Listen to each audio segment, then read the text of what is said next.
Hey, good morning everyone. Back at the Universal Orlando Resort where it's Universal Orlando Update Day. Gonna go in and check out the progress on the Jurassic Park roller coaster, check out the Horror Nights tribute store, and whatever else we might find here at Universal Studios Orlando. Universal Orlando Resort, or Universal Studios Florida. It's easy to get confused.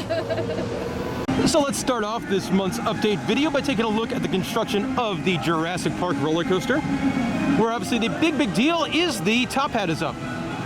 The ride is almost done as far as track work. Lots of work being done on theming. Like you have a section right over there. The camera will focus on it. That is not finished yet, but most of it is done. Unfortunately, some bad news came out as Hulk goes past, as they've added some trim brakes up to the top of the top hat on the downside. So that's a bit of a buzzkill there. You could also see the big Jurassic Park flag or Jurassic World flag hanging from the highest spot. But the ride is looking good. We'll get some more views of it as we go. And here's the view from Toon Lagoon of the top hat, as well as more of the construction. I will say, like, that upside down element there just looks so wild. Very RMC-esque. And then if you pan over here, you can see the construction going on for the station and the maintenance area. I imagine there's going to be queue in there as well. And that's where a lot of the work is going to be right now. You can see they have a little bit of track work left to do there, but they're going to finish up the theming and stuff like that first before they go and do all that. So here you can see the view from the Jurassic Park area over by the river adventure, and they're definitely moving along with the rock work. Like, that looks pretty done. You've got all this steel here that is not roller coaster track. That is going to be supports for rock work, and like this element's going to be awesome. It looks like you go through a tunnel of rock work. Going to be some really cool stuff. And I think this area here in the old trike encounter spot is where you're going to have the ride the most similar, like a Terron over in Fantasialand, as it looks like they're going to build a lot of rock work. Probably not to the same level as Terron, but it's going to be decent. Probably better than decent. Another view of the construction from Jurassic Park. You can see the Warden's Outpost, and here's where you get the best view of that flag, and unfortunately to go along with it, the trim brakes. Boo, trim brakes. Hopefully there's still some really good airtime on that top hat. Also, here's more of that building. Probably the maintenance barn, I would guess is this part, but I'm not really sure. You do have some more interesting structure over here. I imagine that'll be like towards the end of the ride, perhaps. Here's the view by the Three Broomsticks restaurant. Not as much work going on this side of the project right now. Most of the work is all in the old Triceratops encounter pen area.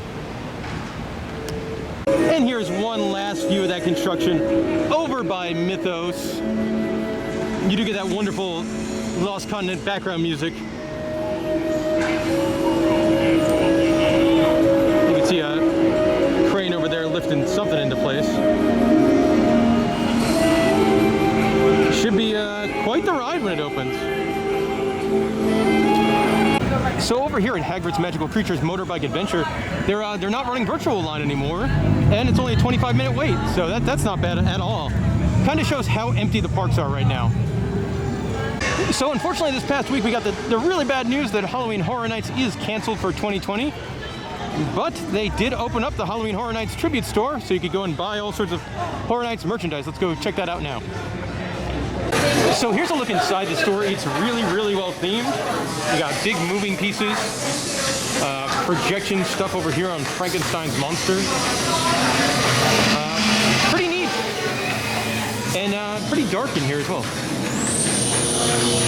This wall you've got all sorts of, not really Horror Nights specific stuff, but more steampunky and spooky masks, weird kind of like dominatrix kind of stuff. This room with Dr. Frankenstein, you do have a lot of classic Universal Monster stuff as well. It is pretty dark in here. get painted skulls for $125. They're kind of neat, like the little masks for 10.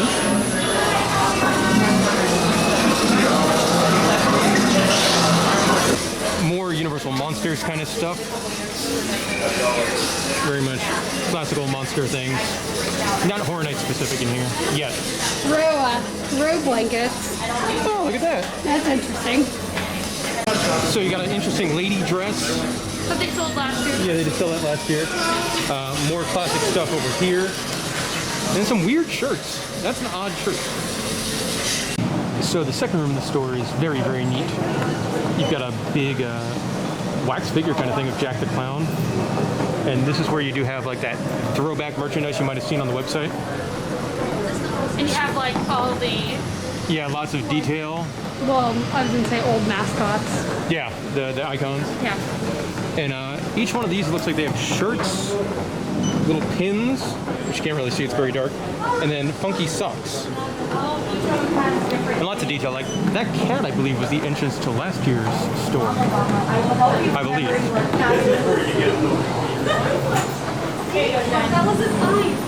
And pretty neat in here. You've also got masks. Oh, Molly, your favorite, Chucky. Oh yeah, I love Chucky. Yeah, Jigsaw. Pretty figures. So, I like the Marshmallow Man. Yeah, that's hilarious. I do like how they did this as a throwback. Obviously, it was supposed to be a big anniversary year, so throwback merch made a lot of sense. These t-shirts, they're all going to be about $28.